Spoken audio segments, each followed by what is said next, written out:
হাফেজ সিরাজি রহমাতুল্লাহ আলাই উনি একজন আল্লাহর ওলি, তার প্রেমিকার সঙ্গে দেখা করবে। কার সাথে? হাফেজ সিরাজি রহমাতুল্লাহ আলাই তার প্রেমিকার সঙ্গে দেখা করবে। যখন সে তার প্রেমিকার দিকে সামনের দিকে অগ্রসর হইতে লাগলো, হঠাৎ করে নদী সামনে পড়ে গেল। সামনে একটা নদী পড়লো।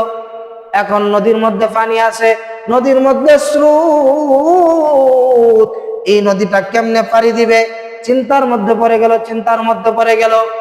হায়রে, নদীর এই পারে আমি আছি, ওই পারে তো আমার প্রেমিকা, প্রেমিকার সঙ্গে আমার দেখা করতে হবে, প্রেমিকার সঙ্গে দেখা করতে হবে। কেমনে দেখা করি, কেমনে দেখা করি? এই হাফেজ সিরাজি চিন্তার মধ্যে পড়ে গেল, ওই পারে আমি কেমনে যাই? মুহতারাম হাজিরিন, হঠাৎ করে এই নদীর স্রোত দিয়া একটা দেখলো, একটা মৃত মানুষ, একটা লাশ বাইসা বাইসা আসতেছে। হঠাৎ করে তাকায় দেখে তার দিকে আসতেছে, তার দিকে আসতেছে। হাফেজ সিরাজি রহমাতুল্লাহ আলাইহি এই লাশটার মধ্যে পা রাখলেন, পা দিয়া এই পার থেকে ওই পারে ভাইসা ভাইসা গেলেন।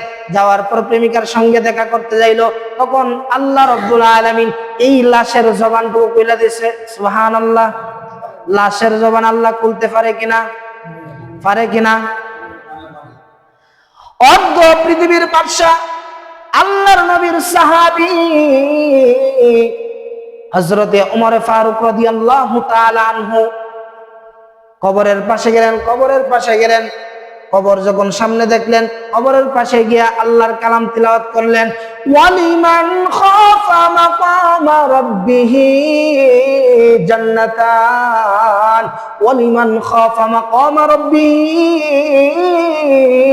জান্নাতান।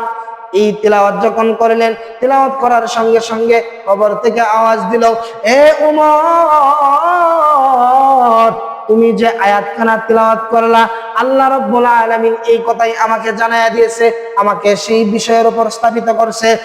আল্লাহ রাব্বুল আলামিন যে আয়াত বলছেন, ওয়ালিমান খাফা মাকামা রাব্বিহি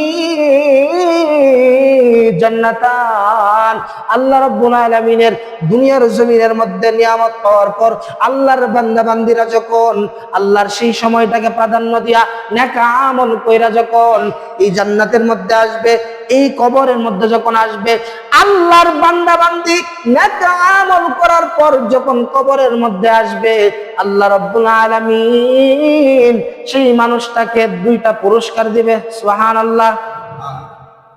ও উমর, আমি কবরের মধ্যে আসতে দেরি হয়েছে, আল্লাহ রাব্বুল আলামিন আমাকে দুইটা পুরস্কার দিতে 1 সেকেন্ড দেরি করে নাই। সুবহানাল্লাহ। কবর থেকে মানুষ কথা বলছে কিনা ওমরের সাথে? মুহতারাম হাজিরিন, আল্লাহ রাব্বুল আলামিন কবরের মানুষকেও কথা বলাইতে পারে, মৃত মানুষকেও কথাই বলাইতে পারে। হাফেজ সিরাজ যখন এই নদী পার হইলেন, নদী যখন পার হইলেন, প্রেমিকার কাছাকাছি চলে আসছে। এই যে লাশটা, এই লাশ থেকে যখন পা রাখলেন, এই লাশটা ডাক দিয়ে বলেন, বসনু হাফেজ বধু গুয়ামকে গুলতা জানমি মানান, বসনু হাফেজ বধু গুয়ামকে গুলতা জানমি মানাদ, আগার মানাদ সবই মানাদ সবই দিগার নমি মানাদ, আগার মানাদ সবই মানাদ সবই দিগার নমি মানাদ, গুলশানাজ গুল জুদা গাছতা তরু তাজা নমি মানাদ, আগার মানাদ সবই মানাদ সবই দিগার নমি মানাদ।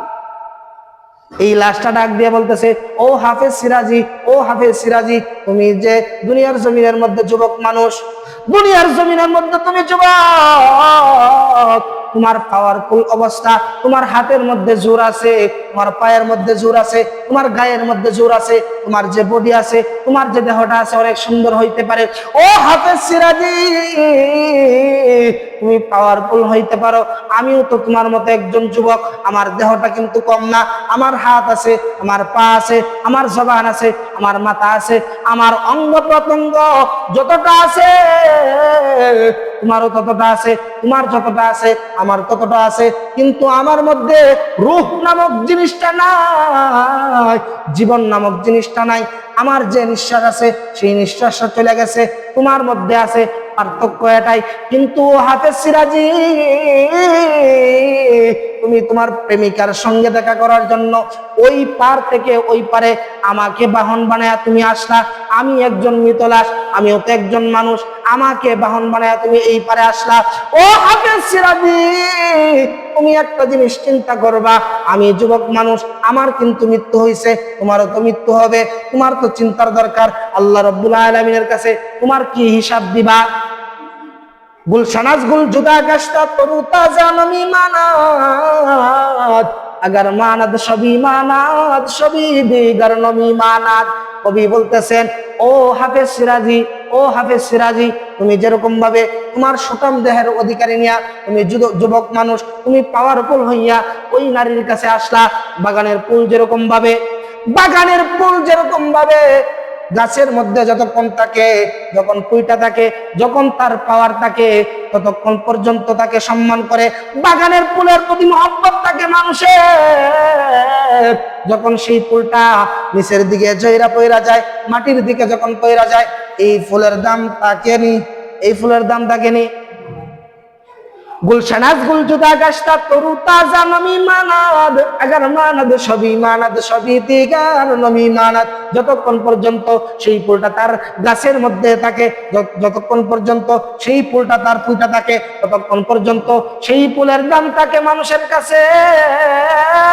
ঠিক তেমনি রূপ, যতক্ষণ পর্যন্ত মানুষের দেহটা তার অন্তরের মধ্যে থাকে, মানুষের দেহটা যতক্ষণ পর্যন্ত তার জীবনটা তার মধ্যে থাকে, ততক্ষণ পর্যন্ত তার দাম থাকে।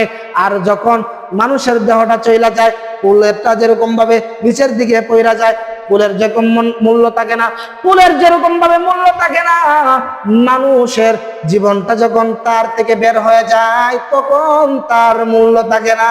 কথা বলেন ঠিক কিনা?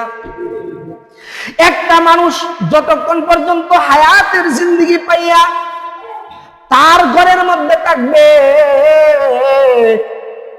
হায়াত পাইছে, তার টাকা আছে, অট্টালিকা, মেম্বার, চেয়ারম্যান, এমপি, ম্যাজিস্ট্রেট, প্রধানমন্ত্রী, যত বড় পাওয়ারফুল লোক থাকুক না কেন, তার টাকা পয়সার অভাব নাই। ভালো পাওয়ারফুল লোক কতদিন ভাই, কতদিন? যতদিন পর্যন্ত তার জীবন আছে, তার হায়াত আছে, ততদিন পর্যন্ত সে পাওয়ারফুল হইতে পারে।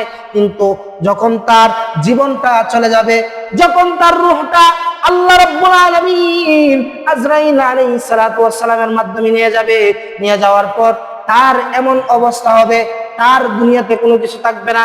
তার নাম আব্দুর রহিম থাকতে পারে, তার নাম আব্দুল করিম থাকতে পারে, কিন্তু আব্দুর রহিম আব্দুল করিম বলেনি।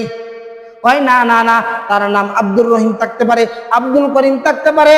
আজকে তার নাম